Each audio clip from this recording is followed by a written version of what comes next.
All right, so I'm standing out here in the fly-infested bean hole, and I'm going to answer a question from a subscriber. So, Badweather12, who just recently subscribed a couple days ago, thank you for that. I really appreciate it. I do. Had left me a comment and asked a question, so I thought I'd come out here and try to address it. So he says, earned a new sub, great content. I'm in the process of clearing 7 acres for a duck pond. Would love a video on your water control device, how it's made, how well it works. Would you do it again? Past experiences, etc. That's my biggest concern when putting mine in, and there are limited reviews on them out there. Yeah, he's right. There's limited information. You see people using them, but you don't hear much about them. So I have, let's do the last question first, I guess. Past experience. This is really my first experience last year with trying to control water. So I don't have a lot of experience. I have never purchased an official water control structure. I just made my own. So I'm standing here on the little levee that holds water in the bean hole, and this is my first attempt, and it is dirt simple. This is a piece of 4-inch corrugated drain pipe. You can get about 100 feet of it for a little over $100 at like Lowe's and Home Depot. As you can see, it's running right now with all the rain we've had. And basically, you just get out here with your Tom, because you better have a friend named Tom to get this job done like I do, and he will dig out a beaver dam for you so that you can sink this pipe and then fill it back in. And it really took it most of last season to pack in and stop leaking. But the control of it is very, very simple. I just reach down. I've got a piece of the conductor out of some Romex, and I just pick it up. And it's, once that water runs backwards, it's easy to pick up, and then I'll just tie it off to that tree over there. So I'm letting it drain right now just so it doesn't overflood in here. But I mean, that is it. That is very, very simple. I have, when this is full, maybe 1.5 acres of water in here, and assuming nothing clogs the pipe and everything works okay, it drains it in about a day, right? So scale that up. Now, would I do this again? In this situation, yes. We're gonna go take a look at the other place, and I'll tell you no, why I wouldn't do over there and why not. But here, with an existing beaver dam that's already well packed in, it worked good. The digging it through it part sucks, but you're probably not gonna avoid that. But very simple. For your 7 acres, this may take a week to drain, which if you're doing moist soil management, honestly is perfect. I would consider, if I do it again, I'll probably get, like, I may have to redo the big hole. I am going to have to redo the big hole. I may go with a 6-inch corrugated pipe. It's more expensive, but I think the diameter is like twice as much, so it not diameter, area, circle, should flow much, much more water because the big hole is bigger and takes longer to drain. You can also do something similar with PVC pipe, a big 6-inch PVC pipe, but that stuff isn't cheap, which has always been one of my goals. And then you would just put an elbow at the end, glue it all together, but put the elbow at the end, either on the upstream side or the downstream side. I don't think it really would matter. And then just remove that piece. You know, the elbow, have another piece going down in it that you stick in when you want to fill water up and take out when you want to drain. So, but this is the simple corrugated pipe method. Another look at it, man, and there's nothing to it. Dig through the dam, lay the pipe, backfill it, boom. That is all there is to it.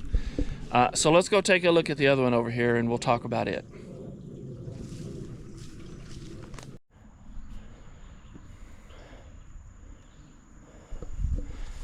All right, this is what I call my oh man, the fly, sorry. This is what I call the poor man's flashboard riser. I'm gonna say right now, and I did a full video on this, and I meant to say it then, I cannot take credit for this design. That goes to another YouTuber that is actually not far from here. He's just the other side of the county from me, even though we've never met. But anyway, Yellow Lab NC247. He's got a good channel. He's into a lot of the crazy stuff I am here. He's planting some of the same stuff for deer, well, he is planting for deer, but I'm not, for ducks and dove. But he did something very similar. He's the guy where I got the idea to use these U-posts. These are basically like what you would attach a sign to. Now, they're not going to be as heavy duty as like what holds up the street sign at the end of your street. They're much lighter duty, which was fine for me, It's perfect, really. And I got them at Tractor Supply. They were not expensive. Less than 10 bucks each, I think. $7 or $8. And you just drive them down in. A piece of 5/4 decking fits in there nicely. Because I was not confident that I could drive these guys in and keep them parallel, I have a little cheap, and it's broken there, Harbor Freight flux core welder. So I welded these cross pieces in. I got them at Harbor Freight as well. Sorry,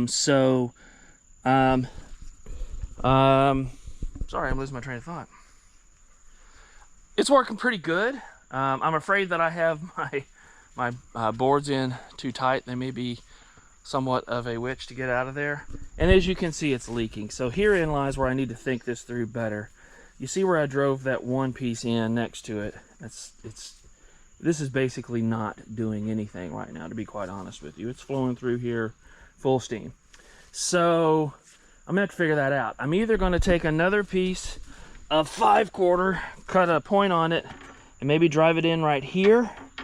And if I put the angle like this, then it will, help force it back up against there. See if I can cut that off. If I just, heap dirt on it, well, that kind of defeats the purpose of having the removable boards, right? But that may be the route I have to go, because at some point in time, like right now, it's not hurting me. Letting this water flow through here, and it's just water in the crops. I'm good. But when I want to hold water in, when the creek is not as high, I can't have this leaking, right? So I am going to have to rethink that. I wouldn't do it just like this again, simply because I got leakage. I need something coming off to the side. Either I've thought about getting some, and the trick is getting this at reasonable prices. I need to go to a real steel supply place.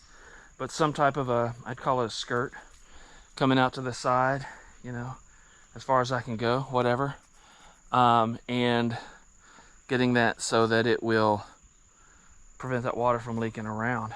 I've also thought about putting them much closer together, maybe only a foot apart, and then making this more solid as well, right? Because I don't need it that wide for this little bitty tiny area. So that's my poor man's flashboard riser. Again, credit to Yellow Lab NC247 on YouTube for coming up with this idea. Check his channel out. He's got some videos on his as well.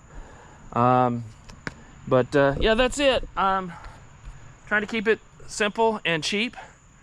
And so far it's working. I have not really used, like I said before, any commercial products for this, so I can't comment. I've heard things, but I don't want to comment without first-hand usage. So that's where I stand with this, me and the flies. So hey, thanks for your question. I really appreciate it. And other guys, if you have questions about what I'm doing, do what Bad Weather 12 here did, and go post a question. I will see if it fits. I'll come out here and shoot a video to answer your question. It's been fun. Thanks a lot. I'm Bruce. I'm getting eaten by flies, and you're watching Foul Play Outdoors.